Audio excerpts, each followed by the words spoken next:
Losing my patience, why you keep me waiting? Going through the phases, got me walking out the house all done up. Just in case I see your face and you decide to run up. Yeah, I'm in a different place, I need someone.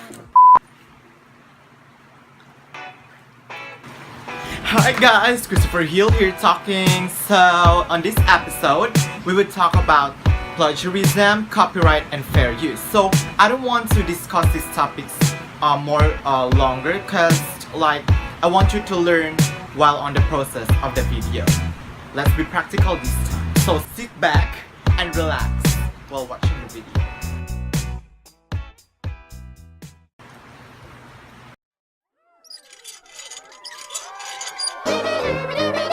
Everybody's really been looking forward to the new video from Lumpy and the Lumpettes. Even Lumpy.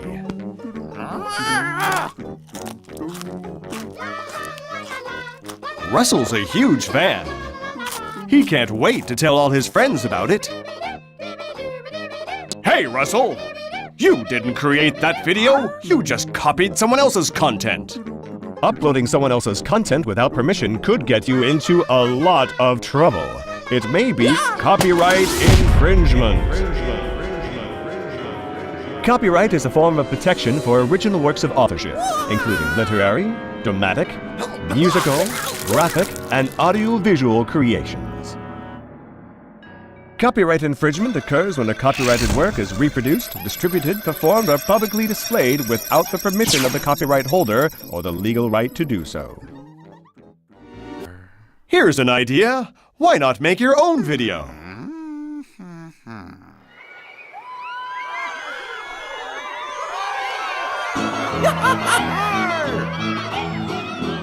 Uh-oh, you're making a video of Lumpy's live performance of his song, which is still protected by copyright. You still may not be able to upload it without permission. Oh, Russell, your reuse of Lumpy's content is clever, but did you get permission for it?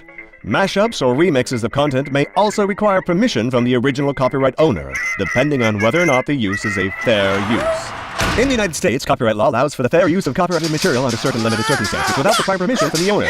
Under the law, determinations of fair use take into account the purpose of the use, the nature of the copyrighted work, the amount and substantiality of the work used in relation to the work as a whole, and the effect of the use upon the potential market for the copyrighted work. Other jurisdictions may have similar copyright provisions protecting fair use or fair dealing. If you are uncertain as to whether a specific use qualifies as a fair use, you should consult a qualified copyright attorney. If someone copies your work after you posted it, you have the right to take it down. If someone takes down your video by mistake, or as a result of a misidentification of the material to be removed, there's a counter-notification process for that. You can send YouTube a notice that there was an error. But be careful. If you misuse the process, you could end up in court. And then you would get in a lot of trouble. That's how the law works. That's more like it. By singing an original song, you're creating your own content. When you make an original video, you're the owner of your own copyright, and you have the right to post it.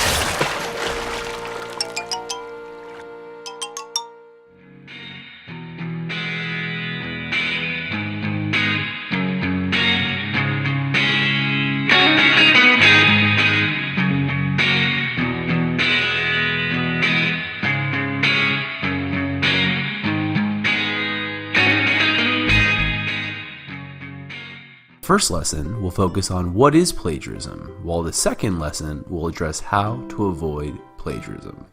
But first, what is plagiarism? According to Merriam-Webster's online dictionary, plagiarism is the act of using another person's words or ideas without giving credit to that person. The key phrase in Webster's definition is without giving credit. Giving credit is imperative. So you may be thinking, okay, but why is it important to avoid plagiarism? If I like those words and I agree with them, can't I just take them as my own? It can't be that big of a deal, right? The short answer, plagiarism is a big deal. Before I explain the academic consequences of plagiarism, let me give you a musical example that illustrates the seriousness of plagiarism. Take a listen to this song by Marvin Gaye titled Got to Give It Up, which was released in 1977.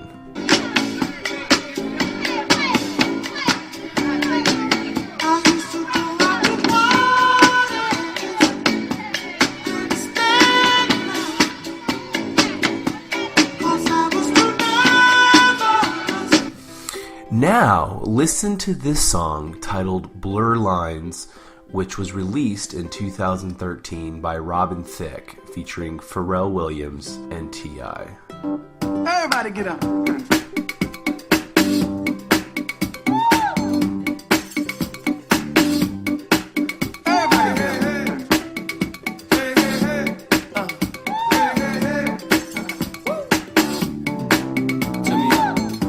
Notice any similarities between the two songs?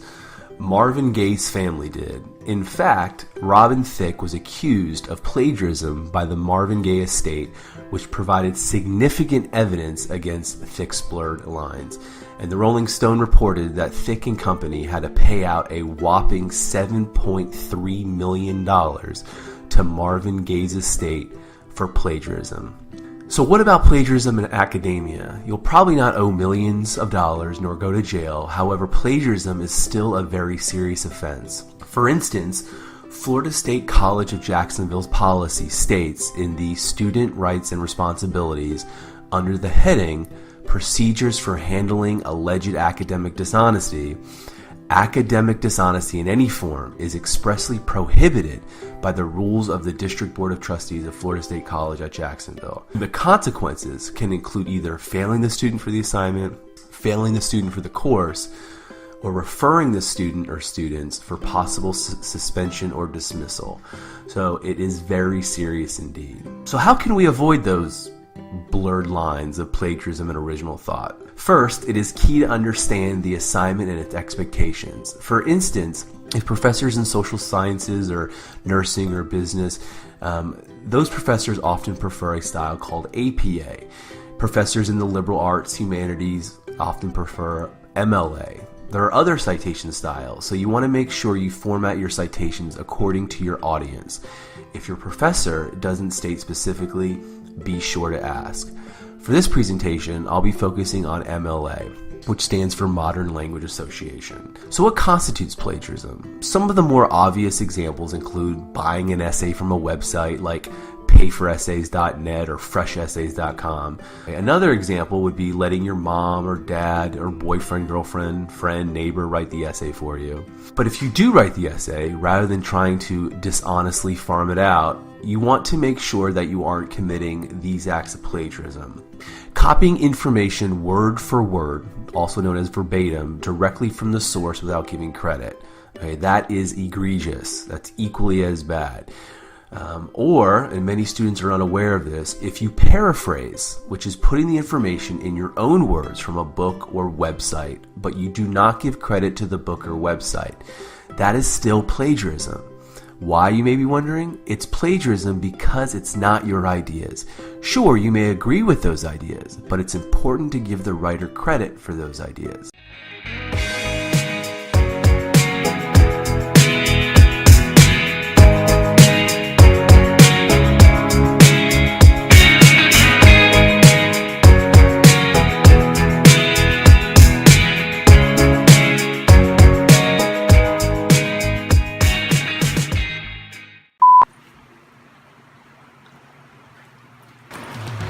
That's it, guys. So I hope you learned and enjoyed the video. I hope you really learned from this video, from my video.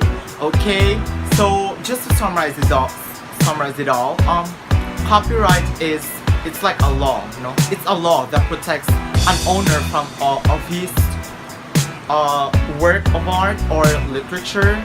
So, and you should avoid plagiarism. You know, if you want to copy this one, you need to ask for permission from the author or like the owner of this work of art. And fair use. So if like it's really hard to reach that owner of that work of art or literature, you gotta use the fair use.